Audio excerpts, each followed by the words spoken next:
বিনা সালাতে আপনি মুসলিম দাবি করেন, এটা কি করে হতে পারে?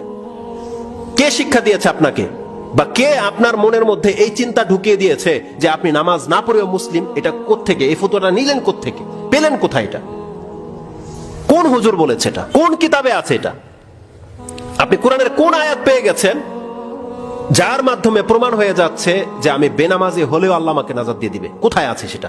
সে হাদিসটা কোনটা যার উপরে ভিত্তি করে আপনি বেনামাজি হয়ে বসে আছেন? কে আপনাকে উদ্ধার করবে?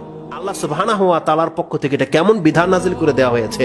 আপনি সবথেকে শ্রেষ্ঠ ইবাদত কায়েম করতেছেন জিহাদ, আপনি অস্ত্র চলতেছে, সামনে শত্রু কাফেরকে হত্যা করছেন, আর রাসূল বলতেছে যে ওই অবস্থায় নামাজ সময় হয়ে গেলে তোমার নামাজ মাফ নাই।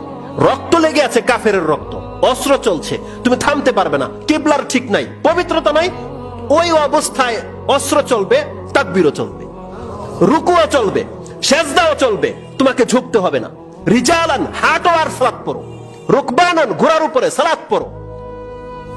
সুবহানাল্লাহ, আপনি ট্যাঙ্কের ভিতরে আছেন, সালাত চলবে, গুলি চলবে, সালাত চলবে। যদি এই অবস্থাগুলোতে সালাত মাফ না হয়ে গিয়ে থাকে, আপনি সুস্থ আছেন, বিনা সালাতে আপনি মুসলিম দাবি করেন, এটা কি করে হতে পারে? আল্লাহ আমাদেরকে নামাজি করো, আমাদের পরিবার নামাজি পরিবারের সাথে আমাদের সম্পর্ক জুড়ে দাও, এবং আমাদের পরিবারে যারা আছে আল্লাহ প্রত্যেককে তুমি নামাজি করে দাও, তারা কেউ যেন বেনামাজ অবস্থায় তোমার সাথে সাক্ষাৎ না করে।